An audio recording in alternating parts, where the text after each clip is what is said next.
ពូជស្ដេចសៀមចង្រៃឬក៏វាជារឿងចៃដន្យឬក៏ជាអបិយជំនឿដែលមិនអាចប្រកែកបានគ្រាន់តែយាយធ្មប់ជន់ទឹកដីប្រទេសចិនមិនទាន់បានប្រមាណផងស្រាប់តែក្រុមហ៊ុនយក្សតម្លៃរាប់ពាន់លានដុល្លារត្រូវបានភ្លើងឆាបឆេះខ្ទេចខ្ទីគ្មានសេះសល់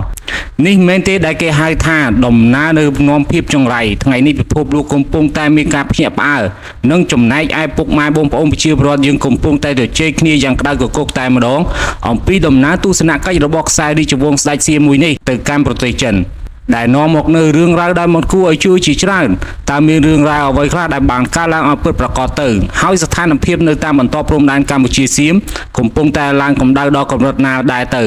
បាទជាដំបូងសូមគោរពជំរាបសួរដល់ពុកម៉ែបងប្អូននិងដូចជាសួស្តីទៅប្រិយមិត្តជនរួមជាតិខ្មែរយើងទាំងអស់គ្នាជាទីគោរពសាញរាប់អានដែលកំពុងតែតាមដានទស្សនាវីដេអូព័ត៌មានមួយនេះសូមស្វាគមន៍យ៉ាងកក់ក្ដៅមកកាន់ Channel P707 ថ្ងៃនេះខ្ញុំបាទមានព័ត៌មានដ៏សំខាន់និងរសើបជាទីបំផុតចំនួន2ករណីធំ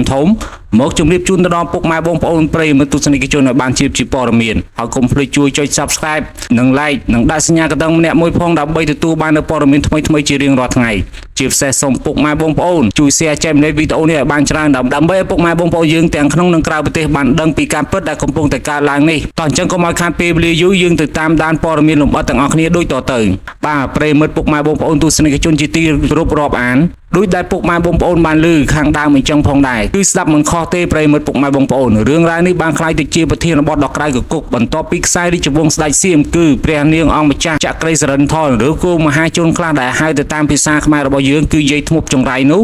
បានធ្វើដំណើរទៅបំពេញទស្សនកិច្ចនៅឯប្រទេសចិនតាមប្រភពព័ត៌មានផ្លូវការពីទំព័រខៃសូអង់គ្លេសរបស់ពួកកាសែតចៅសៀមនិងប្រភពព័ត៌មាននៅក្នុងស្រុកប្រទេសចិនបានចុះផ្សាយកាលពីថ្ងៃទី4ខែមេសាឆ្នាំ2026កន្លងទៅថ្មីនោះថាតានាងនេះបានយាងទៅដល់ប្រទេសចិនចាប់ពីថ្ងៃទី4រហូតដល់ថ្ងៃទី11ខែមេសាឆ្នាំ2026សរុបគឺរយៈពេល8ថ្ងៃពេញតែម្ដងប្រិយមិត្តពុកម៉ែបងប្អូន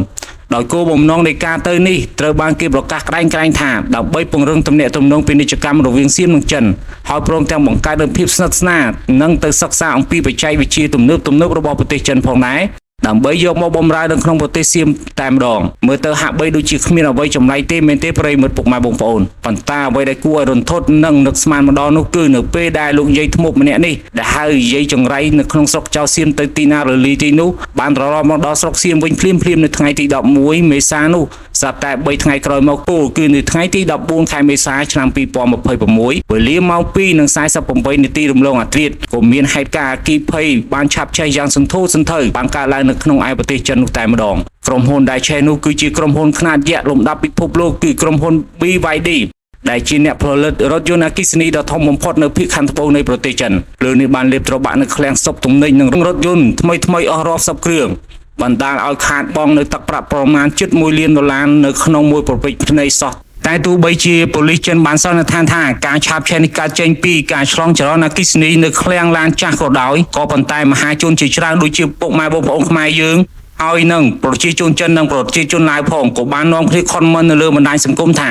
នេះគឺជាប្រផ្នូលមិនល្អនោះទេឬក៏ជាភាពចង្រៃដែលនាំទៅតាមដោយខ្សែរាជវង្សស្ដេចសៀមនោះប្រិយមិត្តពុកម៉ែបងប្អូនសាកគិតមួយចុះថាវាមិនមែនជារឿងទី1នោះទេកាលពីឆ្នាំ2025កន្លងទៅស្ដេចរាមាចៅសៀមទី10គត់នោះពូចក្រីនេះផងដែរក៏បានទៅប្រទេសចិននោះហើយពេលនោះដែរក៏មានហេតុការណ៍ឆេះវិហារបុរាណចិនដែលមានអាយុកាលជិត2000ឆ្នាំយ៉ាងខ្ទេចខ្ទីគ្មានសេះសល់នោះផងដែរមិនត្រឹមតែប៉ុណ្ណោះទេពេលដែលស្ដេចសៀមមួយនេះបានយាងទៅប្រទេសឡាវម្ដងទៀតស្រាប់តែនៅស្រុកឡាវនោះក៏បានជួបគ្រោះថ្នាក់ផងដែរគឺគ្រោះធម្មជាតិភ្លៀងធ្លាក់មកសុទ្ធតែដុំតកកប៉ុនកដៃបែកផ្ទះបែកសម្បែងអស់លីងខ្ទេចខ្ទីគ្មានសេះសល់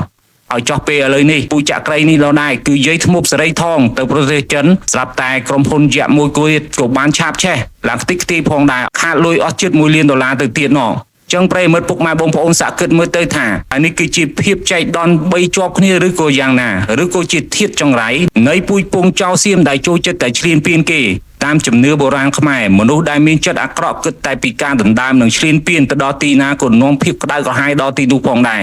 នេះហើយដែលហៅថាមនុស្សនាំសោយឬមនុស្សនាំគ្រោះឬចង្រៃនៅក្នុងពិភពលោកនេះអ្វីកាន់តែអស្ចារ្យជាងនេះទៅទៀតនោះប្រិយមិត្តពុកម៉ែបងប្អូនគឺច្បាប់ការពារពីធម្មជាតិកាលណាដែលពូវានាំភាពមិនល្អទៅប្រទេសគេស្រាប់តែពេលវាត្រឡប់មកស្រុកសៀមនេះវិញក៏បានជួបគ្រោះចង្រៃផ្ទួនដូចគ្នាផងដែរ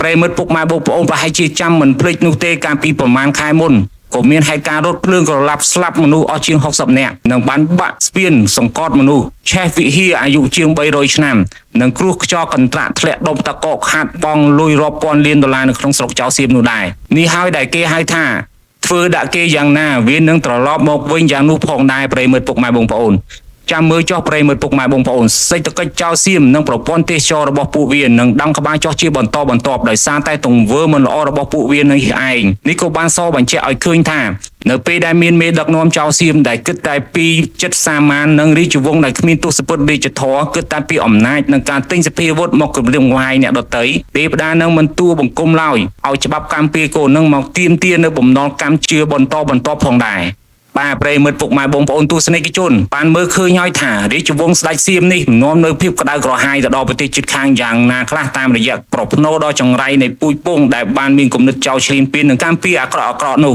ប៉ុន្តែភាពក្តៅក្រហាយនេះមិនមែនកើតឡើងនៅតែក្នុងរឿងជំនឿនោះទេប្រិយមិត្តពុកម៉ែបងប្អូនគឺវាបានកើតឡើងយ៉ាងពិតប្រាកដនិងមានគ្រោះថ្នាក់បំផុតនៅតាមខ្សែបន្ទាត់ព្រំដែនកម្ពុជាយើងដែលខ្ញុំនឹងវែងញែកជូនទៅដល់ប្រិយមិត្តពុកម៉ែបងប្អូនឲ្យបានជ្រាបកាន់តែច្បាស់ដូចតទៅប្រិយមិត្តពុកម៉ែបងប្អូនទស្សនិកជនជាទីគោរពស្រឡាញ់រាប់អានបញ្ចប់រឿងរ៉ាវនៅប្រទេសចិនឥឡូវយើងត្រឡប់មកមើលស្ថានភាពដ៏រសើបនៅតាមបន្ទាត់ព្រំដែនកម្ពុជាយើងនេះវិញម្ដងថ្ងៃនេះទី21ខែមេសាឆ្នាំ2026ស្ថានភាពនៅតាមបន្ទាត់ព្រំដែនគឺមិនស្រួលដោយអ្វីដែលយើងបានមើលតាមរយៈការសប្បាយនៅក្នុងពិធីបុណ្យចូលឆ្នាំនោះទេខណៈដែលប្រជាពលរដ្ឋខ្មែរយើងខ្លះកំពុងតែរវល់លេងបាញ់តាត់ប៉ាម្សៅក៏ប៉ុន្តែប្រិយមិត្តពុកម៉ែបងប្អូនពូបងវរៈកងទ័ពវរៈនគរបាលជាតិយើងនៅតាមខ្សែបន្ទាត់ព្រំដែនគឺកំពុងតែប្រឈមមុខដាក់គ្នាជាមួយពួកអាចោសៀមដែលវាឈ្លានពានយ៉ាងតឹងតែម្ដងប្រិយមិត្តពុកម៉ែបងប្អូន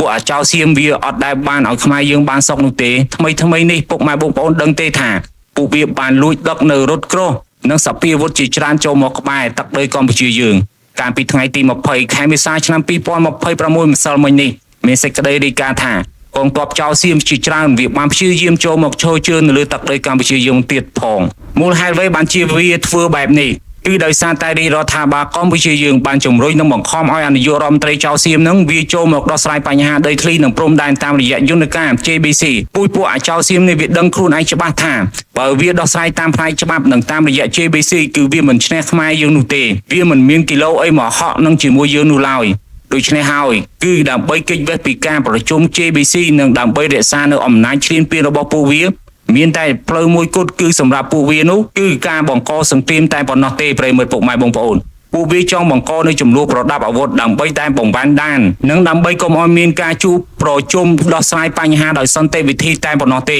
ដោយសារតែបច្ចុប្បន្ននេះរដ្ឋាភិបាលចៅសៀមនិងពួកអាពូជពងរាជវង្សចៅសៀមនោះកំពុងតែរងសម្ពាធពីសេដ្ឋកិច្ចដែលកំពុងតែដាំក្បាលចុះនឹងការតវ៉ាពីប្រជាជនខ្លួនឯងនោះដូច្នេះហើយវាចង់តែបង្កនៅចំនួនតាមបន្ទាត់ព្រំដែនដែលជាល្បិចដ៏ចាស់គំរើរបស់ពួកវាកន្លងមកហើយប្រិយមិត្តពុកម៉ែបងប្អូនដើម្បីបង្វែរនៅអារម្មណ៍ប្រជាជនខ្លួនឯងនោះឲ្យមកផ្ដោតទៅលើរឿងសង្គ្រាមនោះវិញដូច្នេះហើយក៏ខ្ញុំសូមដាស់តឿនទៅដល់ប្រិយមិត្តពុកម៉ែបងប្អូនប្រជាជនដែលរស់នៅតាមបន្ទាត់ព្រំដែនក៏ដូចជាពុកម៉ែបងប្អូនដែលនៅក្បែរនៅតំបន់ដ៏រសើបទាំងនោះសូមមេត្តាមានការប្រុងប្រយ័ត្នឲ្យបានខ្ពស់ជាទីបំផុតនិងតាមដាននៅព័ត៌មានផ្លូវការរបស់ក្រសួងនិងរាជរដ្ឋាភិបាលកម្ពុជារបស់យើងឲ្យបានជាប់លាប់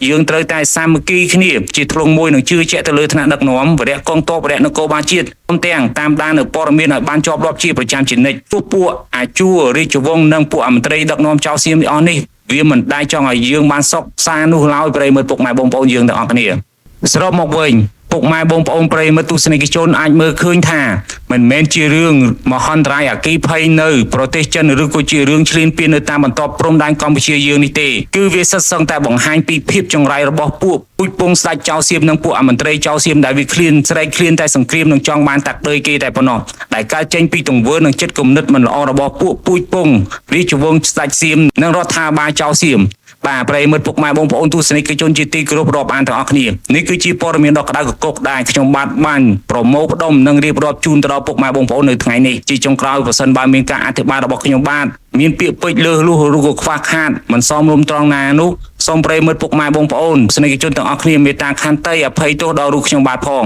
ហើយកុំភ្លេចជួយចុច share ចែកម្លែកវីដេអូមួយនេះឲ្យបានច្រើនដើម្បីជាកម្លាំងចិត្តដល់ខ្ញុំបាទធ្វើវីដេអូជាបន្តនៅថ្ងៃស្អែកទៀតអរគុណសូមគោរពអរគុណទៅដល់ពុកម៉ែបងប្អូនទស្សនិកជនទាំងអស់គ្នាដែលបានចំណាយពេលវេលាដ៏មានតម្លៃជាទីបំផុតមកតាមដានព័ត៌មានពី Channel របស់យើងខ្ញុំនៅថ្ងៃនេះតាំងពីដើមរហូតដល់ចប់ ហើយក៏សូមគោរពជូនពរទៅដល់ពុកម៉ែបងប្អូនជនរួមជាតិជាពិសេសទៅដល់ពូបងវរៈកងទ័ពវរៈនគរបាលជាតិដែលកំពុងតែឈរជើងនៅតាមបន្ទាត់ព្រំដែនឲ្យមានសុខភាពល្អជោគជ័យគ្រប់ភារកិច្ចនិងឈ្នះអស់មេស្ត្រីទាំងពួងទាំងឡាយដែលមានឈ្លានពានមកលើយើងហើយក៏សូមចិត្តដល់ពុកម៉ែបងប្អូនទស្សនិកជនទាំងអស់គ្នាមេត្តាគាំទ្រនិងជឿជាក់ទៅលើរាជរដ្ឋាភិបាលដែលក៏ខិតខំប្រឹងប្រែងដើម្បីដោះស្រាយបញ្ហាជូនទៅដល់ពុកម៉ែបងប្អូនយើងទាំងអស់គ្នាកម្លាំងសាមគ្គីយើងទាំងអស់គ្នាគឺជាធ្លុងមួយនឹងអាចនៅឈ្នះឧបសគ្គទាំងពួងទាំងឡាយដូច្នេះយើងត្រូវតែបន្តការជឿជាក់ទៅលើរាជរដ្ឋាភិបាលយើងជានិច្ចខណៈពេលនេះដែរក៏ខ្ញុំសូមអរគុណច្រើននិងសូមគោរពលាជួបគ្នានៅវីដេអូក្រោយទៀតពីខ្ញុំភី707